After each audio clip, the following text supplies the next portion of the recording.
Aqui vamos falar sobre o desespero do Bolsonaro e do delegado Ramagem, que é o candidato do Bolsonaro à Prefeitura do Rio de Janeiro por enquanto. Vai sair uma pesquisa aí nos próximos dias que vai definir se ele continua sendo candidato do Bolsonaro ou não. Eu já te adianto, viu? É capaz o Ramagem subir nas pesquisas, porque o nome dele foi associado ao Bolsonaro na imprensa por todo momento. E para os bolsominions que adoram votar em bandido, é óbvio que muitos deles não sabiam quem era o candidato do Bolsonaro, agora sabem, então capaz o Ramagem subir uns 2, 3 pontos aí, mas é bolsominion, é um negócio assim. Os caras não elegeram o Pazuello como deputado depois do Pazuello ajudar a matar meio milhão de brasileiros? O Ramagem, na Polícia Federal, prestou um depoimento de quase 7 horas.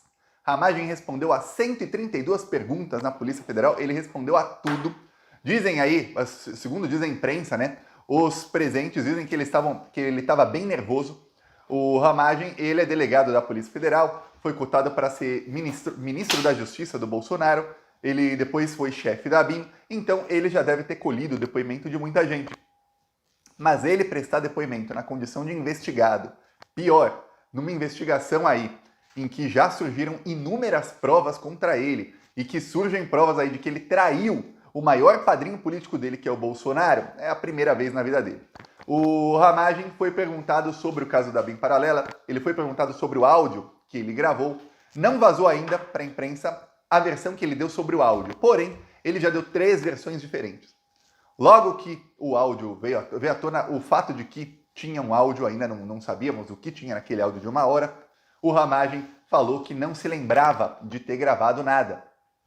E que não se lembrava se tinham outros áudios gravados ou não, o que apavorou o Bolsonaro e em torno do Bolsonaro. Pô, peraí, você gravou o presidente da República no gabinete do presidente por 1 hora e você não lembra disso? Não é um negócio que você faz todo dia, né? Gravar o presidente é uma coisa assim.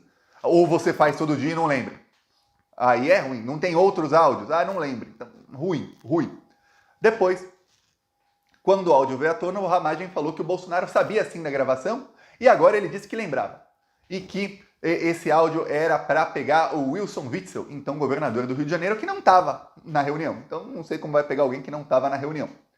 Pois bem, depois o Ramagem deu uma outra versão em que ele disse ali que aquele áudio foi gravado porque ele comprou um gravador para os filhos dele e colocou o gravador no bolso para testar naquela reunião. Nossa, vou comprar um gravador para os meus filhos e vou testar. Como? Gravando ilegalmente o presidente da República. Pô, não sabemos se na Polícia Federal ele manteve uma das 3 versões ou se ele inventou uma 4ª. O público em geral sabe que eles são mentirosos e criminosos, mas eles tratam os bolsominions como se fossem burros mesmo, assim, ó, vocês são muito otários, vocês são muito burros e eu vou pisar na cabeça de vocês. Porque ele dá 3 versões que uma desmente completamente a outra. Em questão aí de 4 ou 5 dias ele dá essas 3 versões e fica por isso mesmo. E o pior, e vai crescer nas pesquisas, vai ter mais aí. Tava com 7% na última, capaz de ter 8 ou 9 nessa aí, porque 8 ou 9% dos cidadãos do Rio de Janeiro são estúpidos completos, que são bolsominions. Tem mais bolsominions do que só 8%, mas 8 aí, 9 são pessoas completamente imbecis. Aí o que acontece? Ramagem foi na Polícia Federal e foi perguntada sobre a BIM Paralela. Ele jogou tudo nas costas do delegado Bormevé. Bormevé, para quem não sabe, ele foi escolhido pelo Marcelo Álvaro Antônio. Marcelo Álvaro Antônio era um aliado do Bolsonaro, da confiança total do Bolsonaro, que é quem fazia ali os esquemas do Bolsonaro em 2018, os esquemas de campanha dele. Então ele e o Bebiano eram os chefes da campanha do Bolsonaro, o Bebiano era o grande chefe da campanha, e o Marcelo Álvaro Antônio, ele organizava os eventos do Bolsonaro. Para o evento de Juiz de Fora, que foi onde ocorreu o caso Adélio, o Marcelo Álvaro Antônio, ele fez uma coisa diferente. Em vez de ele colocar a mesma equipe de segurança que estava sempre com o Bolsonaro, ele mudou. Ele escolheu o delegado Bormevé, que estava na superintendência da Polícia Federal de Juiz de Fora, ele era o chefe dessa Polícia Federal, como o chefe da segurança do Bolsonaro. Então, Bormevé foi eleito ali pelo Marcelo Álvaro Antônio, o chefe.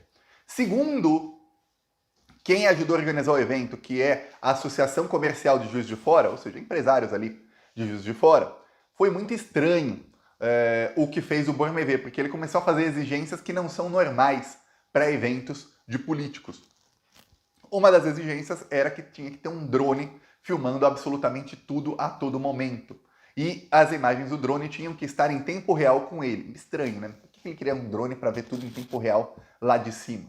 Pois bem, as imagens desse drone desapareceram. Sumiram essas imagens.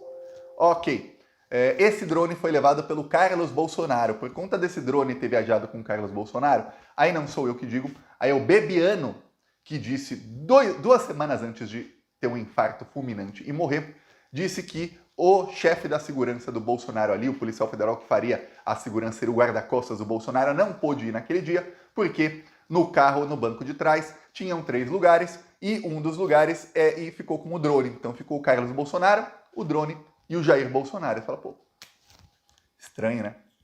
O drone é mais importante que o guarda-costas. O Bormevê foi o chefe da segurança do Bolsonaro, e teve um atentado aí, em que o Bolsonaro diz aí que quase morreu, teve lá a facada sem sangue e tudo mais. Você pode comentar aí a sua opinião sobre aquele atentado. E aí, você deve pensar, caramba, Thiago, o cara que só teve uma missão, só em um dia ele foi o chefe da segurança do Bolsonaro. E aí, nesse dia, o Bolsonaro sofre um atentado. Um atentado bem estranho, diga-se de passagem. O Bolsonaro ia exonerar esse cara da Polícia Federal, fazer com que esse cara fosse preso. Não. O Bolsonaro promoveu todos os policiais federais que estavam na segurança dele, e o Bolsonaro promoveu o Bormevê para a BIM. E aí, segundo o Ramagem, ele foi confrontado com conversas do Bormevê sobre a BIM paralela, conversas inclusive em que ele fala, nossa, ele e um outro integrante da BIM paralela, Giancarlo, falam, olha, o imbrochável vai assinar a porra do decreto ou não vai? E aí eles estão lá, ou seja, eles vão entender que eles sabiam que tinha um decreto que o Bolsonaro ia assinar. Isso foi nos dias em que o Bolsonaro estava tramando um golpe de Estado junto a generais e chefes das Forças Armadas, golpe que a gente sabe hoje que deu errado, porque o então chefe do Exército e o então chefe da Aeronáutica foram contra. E aí o que acontece? Ramagem diz o seguinte, olha, eu não sei de ABIN paralela, eu não sei de monitoramento de ninguém, se tem alguma coisa que foi cometida de crime, a culpa é do Bormevê, não é minha. Eu não sei de nada. Foi confrontado a Ramagem também com o fato de que tem provas de que a BIM paralela espionou o delegado e a promotora do caso Marielle justo quando o caso Marielle começou a andar no Ministério Público do Rio de Janeiro e descobriu, por entre outras coisas, que o assassino da Marielle, ao entrar no condomínio Vivendas da Barra para buscar o outro assassino, que era vizinho do Bolsonaro, ou seja, o Elcio Queiroz foi buscar o Rony Lessa, ele disse que é para casa do Bolsonaro. Isso está no livro, é uma prova que está no livro de registros ali de visitantes do condomínio Vivendas da Barra. Naquela época, justo naquela época, o Bormevê e o outro integrante da BIM paralela, junto com todo o aparato, passaram a investigar esse delegado e essa promotora. Essa promotora saiu do caso 2 meses depois, alegando interferências. Que estranho, né? Agora eu vou falar uma coisa.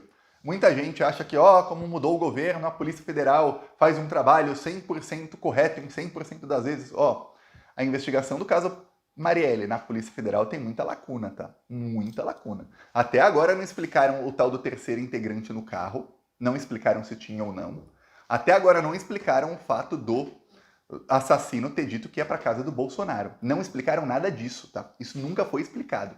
Simplesmente indiciaram os irmãos Brazão e o delegado, que tem realmente culpa no cartório, mas a parte que era ligada ao Bolsonaro foi completamente abafada pela Polícia Federal. E aí o ministro Lewandowski, que assumiu, ele também esqueceu, fingiu que não viu nada disso. Muito, muito estranho. O Procurador-Geral da República também esqueceu, fingiu que não viu, e o próprio Alexandre de Moraes também fingiu que não viu isso. Fingiram que esqueceram de tudo isso. Também não colocaram na investigação o fato de que, peraí, se a culpa era dos irmãos Brazão, por que a BIM paralela do Bolsonaro estava investigando aí o delegado e a promotora do caso Marielle? Não é muito estranho? Muito, muito estranho.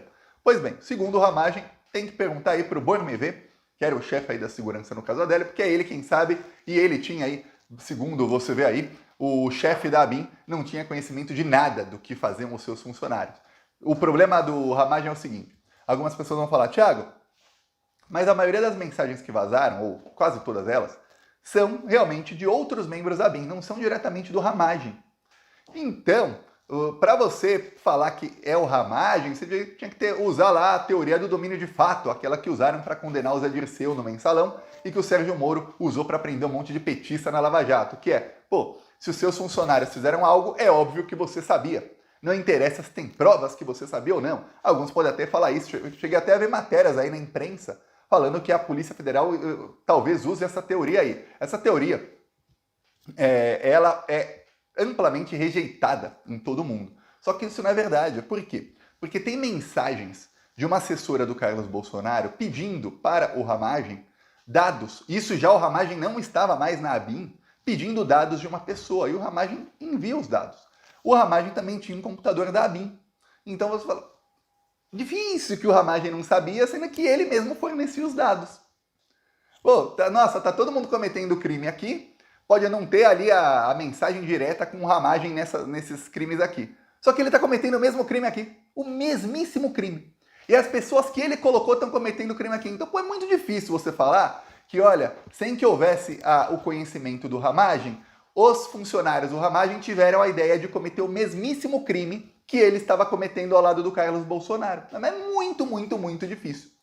E tem provas que ainda não foram divulgadas, mas a Polícia Federal tem a ligação do Ramagem com isso tudo. Por isso, talvez, que o Ramagem tenha ficado tão preocupado. Não se acredita que o Ramagem tenha delatado o Bolsonaro aí nesse depoimento. Por quê? Porque se ele delatar o Bolsonaro, acaba a candidatura dele e ele sabe que o gabinete do ódio vai cair matando em cima dele. Para piorar aí a situação do Ramagem e do Bolsonaro, a advogada do Flávio Bolsonaro deu uma entrevista para o Guilherme Amado, que eu já falei aqui no vídeo anterior, em que ela confirmou a reunião e confirmou todos os crimes, dizendo que não é crime. Ela também deu uma entrevista para o Globo News, em que ela confirmou tudo, dizendo que, abre aspas, não é crime. Eu peço a sua inscrição no canal, nós seguiremos aqui na luta. Falou!